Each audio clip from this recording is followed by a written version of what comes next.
ಬಂಡಾಯ ಆಂತರಿಕ ಕಿತ್ತಾಟ ಪ್ರಚಾರದಿಂದ ದೂರ. ಈ ಬಾರಿ ಜಮೀರ್ ಅಹಮದ್ ಈ ಒಂದು ಪ್ರಚಾರದ ವಿಚಾರದಲ್ಲಿ ಬಹಳಷ್ಟು ದೂರ ಇದ್ರು. ಅದರಲ್ಲೂ ಕೂಡ ಬೈ ಎಲೆಕ್ಷನ್ ವಿಚಾರದಲ್ಲಿ ಅಲ್ಪಸಂಖ್ಯಾತರ ಕಿಚ್ಚು ಜಮೀರ್ ಅಹಮದ್ ಬುಡಕ್ಕೆ ಬೀಳುತ್ತಾ ಬೆಂಕಿ ಅನ್ನೋ ಪ್ರಶ್ನೆ ಈಗ ಸಿಎಂ ಅತ್ಯಾಪ್ತ ಸಚಿವ ಜಮೀರ್ ಅಹಮದ್ಗೆ ಇದೀಗ ರಕ್ಷಣಾ ಅಥವಾ ಶಿಕ್ಷಣ ಅನ್ನೋ ಪ್ರಶ್ನೆ ಹುಟ್ಟುತ್ತಾ ಇದೆ.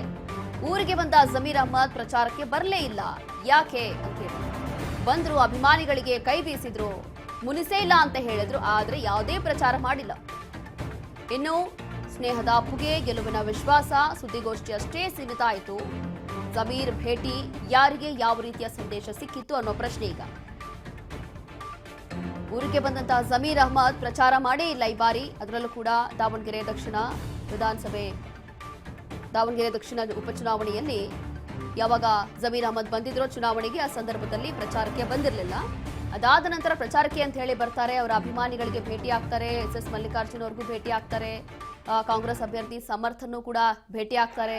ಇಬ್ಬರನ್ನು ಪಕ್ಕದಲ್ಲೇ ಕೂರಿಸ್ಕೊಂಡು ಒಂದು ಸುದ್ದಿಗೋಷ್ಠಿ ನಡೆಸ್ತಾರೆ. ಇಷ್ಟೇ ಆಗಿತ್ತು. ಅದಾದ ನಂತರ ವಾಪಸ್ ಹೋಗ್ಬಿಡ್ತಾರೆ. ಯಾವುದೇ ಒಂದು ಮುಸ್ಲಿಂ ಏರಿಯಾಗಳಲ್ಲಿ ಹೋಗಿ ಅಲ್ಲಿರುವಂತಹ ಸುತ್ತಮುತ್ತ ಯಾವುದೇ ಜಾಗದಲ್ಲೂ ಹೋಗಿ ಒಂದೇ ಒಂದು ರ್ಯಾಲಿ ಮಾಡಿಲ್ಲ, ಒಂದೇ ಒಂದು ಪ್ರಚಾರ ಮಾಡಿಲ್ಲ ಅಂತ ಹೇಳಿ ಬಹಳಷ್ಟು ಚರ್ಚೆ ಆಯಿತು ವಿಚಾರ. ಈಗ ಸದ್ಯಕ್ಕೆ ಇರೋ ಮಾಹಿತಿ ಪ್ರಕಾರ ಕಾಂಗ್ರೆಸ್ ಹೈಕಮಾಂಡ್ ವರೆಗೂ ಈ ವಿಚಾರ ಹೋಗಿದೆ. ಕಾಂಗ್ರೆಸ್ ಹೈಕಮಾಂಡ್ ವರೆಗೂ ಕೂಡ ಈ ವಿಚಾರ ಚರ್ಚೆ ಆಗ್ತಾ ಇದೆಯಂತೆ. ಊರಿಗೆ ಬಂದಿದ್ರು ಜಮೀರ್ ಅಹಮದ್, ಆದ್ರೆ ಅವರ ಅಭಿಮಾನಿಗಳನ್ನ ಭೇಟಿಯಾಗಿ ಹೋದ್ರು ಅಷ್ಟೇ.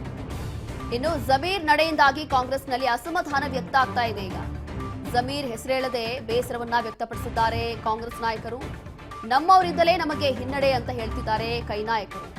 ಸಿದ್ದು ಅತ್ಯಾಪ್ತನ ವಿರುದ್ಧ ಸಿಡಿದೆದ್ದಿದ್ದಾರೆ ಡಿಸಿಎಂ ಡಿಕೆಶಿ ಬಣ. ಈಗಾಗಲೇ ಹೈಕಮಾಂಡ್ಗೂ ಕೂಡ ತಲುಪಿದೆ ಜಮೀರ್ ವಿರುದ್ಧ ದೂರು. ಜಮೀರ್ ಮೇಲೆ ಕ್ರಮಕ್ಕೆ ಡಿಸಿಎಂ ಡಿಕೆ ಶಿವಕುಮಾರ್ ಬಣ ಈಗ ಒತ್ತಡವನ್ನ ಹೇರ್ತಾ ಇದೆ. ಈಗಾಗಲೇ ಹೇಳೋ ಹಾಗೆ ಈ ಒಂದು ವಿಚಾರ ಕಾಂಗ್ರೆಸ್ ಹೈಕಮಾಂಡ್ ವರೆಗೂ ಹೋಗಿದೆ. ಮತ್ತಷ್ಟು ಮಾಹಿತಿಯನ್ನ ಕೊಡ್ತಾರೆ ನಮ್ಮ associate editor Govind Raj. Sir, ಈಗ ನೋಡ್ತಾ ಇದ್ದೀವಿ ಕಾಂಗ್ರೆಸ್ನಲ್ಲಿ ಏನೆಲ್ಲ ಬೆಳವಣಿಗೆಗಳಾಗ್ತಾ ಇದೆ ಅಂತ ಹೇಳಿ. ಈಗ ಜಮೀರ್ ಅಹಮದ್ ಬಂದ್ರು ಹೋದ್ರು ಅಷ್ಟೇ. ಅದರಲ್ಲೂ ಕೂಡ ಅವರ ಅಭಿಮಾನಿಗಳಿಗೆ ಭೇಟಿಯಾದ್ರು. ಅದ್ರ ಹೊರತಾಗಿ ಸುತ್ತಮುತ್ತ ಇರುವಂತಹ ಒಂದೇ ಒಂದು ಮುಸ್ಲಿಂ ಏರಿಯಾಗಳಲ್ಲಿ ಹೋಗಿ ಒಂದೇ ಒಂದು ರ್ಯಾಲಿ ಮಾಡಿಲ್ಲ, ಪ್ರಚಾರ ಮಾಡಿಲ್ಲ ಅಂತ ಹೇಳಿ. ಮತ್ತೊಂದು ಕಡೆ ಜಮೀರ್ ಅಹಮದ್ ಹೇಳ್ತಾರೆ ಯಾವುದೇ ಮುನಿಸಿಲ್ಲ, ನಾವು ಬಹಳ ಚಡ್ಡಿ ದೋಸ್ಕೊಳ್ತಾರ ಇದೀವಿ ಅಂತ ಹೇಳಿ ಅವರು ಸುದ್ದಿಗೋಷ್ಠಿಯಲ್ಲಿ ಹೇಳಿದ್ರು. ಹಾಗಾಗಿ ಇದು ಯಾವ ಒಂದು ಸಂದೇಶವನ್ನ ಕೊಡ್ತಾ ಇದ್ದಾರೆ? ಅದರಲ್ಲೂ ಕೂಡ ಈಗ ಕಾಂಗ್ರೆಸ್ ಹೈಕಮಾಂಡ್ಗೆ ಹೋಗಿದೆ. ಕಾಂಗ್ರೆಸ್ ಹೈಕಮಾಂಡ್ ಈಗ ಯಾವ ಕ್ರಮವನ್ನು ತಗೊಳ್ಬಹುದು? ರೋಶಿನಿ, ಸಹಜವಾಗಿ ಕಾಂಗ್ರೆಸ್ ಪಕ್ಷದಲ್ಲಿ ಆಂತರಿಕವಾಗಿ ಮುಸ್ಲಿಂ ನಾಯಕತ್ವಕ್ಕಾಗಿ ಸಾಕಷ್ಟು ದಿನಗಳಿಂದ ಒಂದು ರೀತಿ ಅಗ್ಗಜಗ್ಗಾಟ ಆಂತರಿಕ ಕೋಲ್ಡ್ ನಡೀತಾನೆ ಇತ್ತು. ಆದ್ರೆ ಈ ದಾವಣಗೆರೆ ದಕ್ಷಿಣ ವಿಧಾನಸಭೆ ಉಪಚುನಾವಣೆ ಯಾವಾಗ ಬಂತು, ಈ ಒಂದು ಕೋಲ್ಡ್ ವಾರ್ ಈಗ ಬೀದಿಗೆ ಬಿದ್ದಿರುವಂತದ್ದು. ಯಾವಾಗ ಸಾದಿಕ್ ಪೈಲ್ವಾನ್ ಅವರ ಮನವೊಲಿಕೆ ವಿಚಾರದಲ್ಲಿ ಜಮೀರ್ ಅಹಮದ್ ಅವರು ಅಂತರ ಕಾಯ್ಕೊಂಡ್ರು, ಆ ಸಂದರ್ಭದಲ್ಲಿ ಕೆಪಿಸಿಸಿ ಡಿಕೆ ಶಿವಕುಮಾರ್ ಅವರು ಸಲೀಂ ಅಹಮದ್ ಮತ್ತು ರಿಜ್ವಾನ್ ಅರ್ಷದ್ನ ಇಬ್ಬರು ನಾಯಕರನ್ನು ಕೂಡ ಅವ್ರನ್ನ ಭೇಟಿ ಮಾಡಿ ಅವ್ರನ್ನ ಮನವೊಲಿಕೆ ಮಾಡಿ ಅಂತ ಹೇಳಿ ಒಂದು ಟಾಸ್ಕ್ ಅನ್ನ ಕೊಟ್ರು. ಆ ಒಂದು ಸಂದರ್ಭದಲ್ಲಿ ನೇರವಾಗಿ ಭೇಟಿ ಮಾಡಿದ್ರು. ಆ ಒಂದು ಟಾಸ್ಕ್ ಅನ್ನ ಯಶಸ್ವಿ ಮಾಡೋದ್ರಲ್ಲಿ ಎಲ್ಲೊಂದ್ ಕಡೆ ಸಲೀಂ ಅಹಮದ್ ಮತ್ತು ರಿಜ್ವಾನ್ ಅರ್ಷದ್ ಅವರು ಕೂಡ ಯಶಸ್ವಿ ಆದ್ರು. ಆದ್ರೆ ಯಾವಾಗ ಜಮೀರ್ ಅಹಮದ್ ಅವರು ಎಲ್ಲೋ ಒಂದ್ ಕಡೆ ಈ ಒಂದು ವಿಚಾರದಿಂದ ದೂರ ಆದ್ರು, ಹಾಗಾಗಿ ಸಹಜವಾಗಿ ಕೆಪಿಸಿಸಿ ಅಧ್ಯಕ್ಷ ಡಿಕೆ ಶಿವಕುಮಾರ್ ಅವರು ಸಿಟ್ಟು ಬಂತು. ಹಾಗಾಗಿ ಪದೇ ಪದೇ ಜಮೀರ್ ಅಹಮದ್ ಅವರು ಪ್ರಚಾರಕ್ಕೆ ಕರೆದಿಲ್ಲ ಅಂತ ಹೇಳಿ ಮಾಧ್ಯಮಗಳು ಕೇಳಿದ ಸಂದರ್ಭದಲ್ಲಿ ಅವರು ತುಂಬಾ ಬೇರೆ ಬೇರೆ ಕೇರಳಕ್ಕೆ ಹೋಗಿದ್ದಾರೆ, ಬೇರೆ ಕಡೆ ಪ್ರಚಾರ ಮಾಡ್ತಾ ಇದಾರೆ. ಹಾಗಾಗಿ ಅವರ ವಿಚಾರ ಸಂಬಂಧಪಟ್ಟಂತೆ ನನ್ನ ಜೊತೆ ಮಾತನಾಡ್ಬೇಡಿ ಅಂತೇಳಿ ಈ ರೀತಿ ಹೇಳಿಕೆಗಳನ್ನು ಕೊಡ್ತಾ ಇದ್ರು. ಹಾಗಾಗಿ ಎಲ್ಲೋ ಒಂದ್ ಕಡೆ ಕಾಂಗ್ರೆಸ್ ಪಾಳ್ಯದಲ್ಲಿ ಒಂದು ಮುಸ್ಲಿಂ ನಾಯಕತ್ವಕ್ಕಾಗಿ ಒಂದು ರೀತಿಯ ಅಗ್ಗಜಗ್ಗಾಟ ಜಟಾಪಟಿ ನಡೀತಾನೆ ಇದೆ.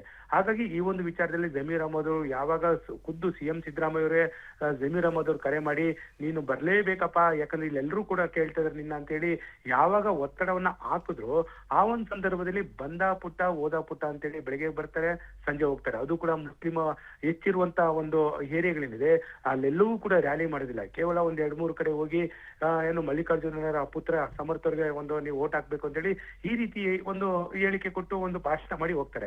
ಯಾವಾಗ ಜಮೀರ್ ಅಹಮದ್ ಅವರು ಈ ರೀತಿ ಒಂದು ಮಾಡಿದ್ರು, ಎಲ್ಲೊಂದ್ ಕಡೆ ಕಾಂಗ್ರೆಸ್ ಪಾಳ್ಯದಲ್ಲಿ ಎಲ್ಲೊಂದ್ ರೀತಿ ಆಂತರಿಕವಾದಂತ ವಿರೋಧ ಅಲೆ ಏನಿದೆ ಜಮೀರ್ ಅಹಮದ್ ವಿರೋಧ ತಿರುಗಿ ಬಿದ್ದಿದ್ದಾರೆ. ಅದರಲ್ಲೂ ಕೂಡ ನಿನ್ನೆ ನೇರವಾಗಿ ರಿಜ್ವಾನ್ ಅರ್ಷದ್ ಅವರು ಮತ್ತು ಸಲೀಂ ಅಹಮದ್ ಅವರು ಕೆಪಿಸಿಸಿಲಿ ಒಂದು ಸುದ್ದಿಗೋಷ್ಠಿ ನಡೆಸುವಂತ ಸಂದರ್ಭದಲ್ಲಿ ಜಮೀರ್ ಅಹಮದ್ ಖಾನ್ ಅವರ ಹೆಸರೇಳಿಲ್ಲ. ನೇರವಾಗಿ ಪರೋಕ್ಷವಾಗಿ ಅವ್ರನ್ನ ಟಾರ್ಗೆಟ್ ಮಾಡ್ಕೊಂಡು ನಮ್ಮಲ್ಲೇ ಇರುವಂತ ಕೆಲ ನಾಯಕರು ದಾವಣಗೆರೆಯಲ್ಲಿ ನಮ್ಮ ಅಭ್ಯರ್ಥಿನ ಸೋಲಿಸಬೇಕು ಅಂತೇಳಿ ಬೇರೆ ಬೇರೆ ರೀತಿಯ ಕೆಲಸವನ್ನ ಮಾಡಿದ್ರು. ಆದ್ರೂ ಕೂಡ ನಮ್ಮ ಅಭ್ಯರ್ಥಿ ಕಾಂಗ್ರೆಸ್ ಅಭ್ಯರ್ಥಿ ಅಭ್ಯರ್ಥಿ ಅದು ಗೆದ್ದೇ ಗೆಲ್ತಾರೆ ಅಂತೇಳಿ ಸಲೀಂ ಅಹಮದ್ ಮತ್ತು ರಿಜ್ವಾನ್ ಅರ್ಷದ್ ಹೇಳಿದ್ರು. ಹಾಗಾಗಿ ಎಲ್ಲೊಂದ್ ಕಡೆ ಜಮೀರ್ ಅಹಮದ್ ಈ ಎಲ್ಲಾ ವಿಚಾರ ಸಂಬಂಧಪಟ್ಟಂತೆ ಹೇಳಿ ಒಂದ್ ರೀತಿಯ ಫುಲ್ ಟೈಮ್ ಆಗಿ ಅಲ್ಲಿ ಪ್ರಚಾರ ಮಾಡಿಲ್ಲ. ಎಲ್ಲೊಂದ್ ಕಡೆ ಬಂದಾ ಪುಟ್ಟ ಓದಾ ಪುಟ್ಟ ಅಂತೇಳಿ ಪ್ರಚಾರ ಮಾಡಿದ್ರೆ, ಒಂದ್ ಕಡೆ ಈ ರೀತಿ ಮಾಡೋದ್ರಿಂದ ಮುಂದಿನ ಒಂದ್ ವೇಳೆ ಏನಾದ್ರು ಇಲ್ಲಿ ಕಾಂಗ್ರೆಸ್ ಅಭ್ಯರ್ಥಿ ಈಗ ಗೆದ್ದಿದ್ದೆ ಆದಲ್ಲಿ 2028ಗೆ ನಾನು ಕ್ಲೈಮ್ ಮಾಡೋದಕ್ಕಾಗಲ್ಲ, ಅಲ್ಲಿ ಮುಸ್ಲಿಂ ಅಭ್ಯರ್ಥಿಗೆ ನೀವು ಟಿಕೆಟ್ ಕೊಡಿ ಅಂತೇಳಿ, ಹಾಗಾಗಿ ಸೋಲಿಸಬೇಕು ಅನ್ನೋ ಒಂದು ಲೆಕ್ಕಾಚಾರದಲ್ಲಿ ಕೆಲ ಹಿರಿಯ ನಾಯಕರು ಪ್ರಯತ್ನ ಮಾಡಿದ್ದಾರೆ ಅಂತೇಳಿ ಹೆಸರಿಲ್ಲದೆ ಪರೋಕ್ಷವಾಗಿ ಜಮೀರ್ ಅಹಮದ್ ವಿರುದ್ಧ ಕೆಲ ಮುಸ್ಲಿಂ ನಾಯಕ, ಅದರಲ್ಲೂ ಕೂಡ ನೇರವಾಗಿ ರಿಜ್ವಾನ್ ಅರ್ಷದ್ ಇರ್ಬೋದು, ಸಲೀಂ ಅಹಮದ್ ಇರ್ಬೋದು, ನೇರವಾಗಿ ತಮ್ಮ ಅಸಮಾಧಾನವನ್ನ ನಿನ್ನೆ ಹೊರ ಹಾಕಿದ್ರು. ಹಾಗಾಗಿ ಎಲ್ಲಾ ವಿಚಾರ ಸಂಬಂಧಪಟ್ಟಂತೆ ಕಾಂಗ್ರೆಸ್ ಪಕ್ಷದಲ್ಲಿ ನಡೀತಿರುವಂತಹ ಆಂತರಿಕ ಬೆಳವಣಿಗೆ ಏನಿದೆ, ಈ ವಿಚಾರ ಸಂಬಂಧಪಟ್ಟಂತೆ ಈಗಾಗಲೇ ರಾಜ್ಯ ಕಾಂಗ್ರೆಸ್ ಉಸ್ತುವಾರಿಯಾದಂತಹ ರಣದೀಪ್ ಸಿಂಗ್ ಸುರ್ಜೇವಾಲಾ ಅವರು ಒಂದು ರಿಪೋರ್ಟ್ ಅನ್ನು ತೆಗೆದುಕೊಂಡಿದ್ದಾರೆ.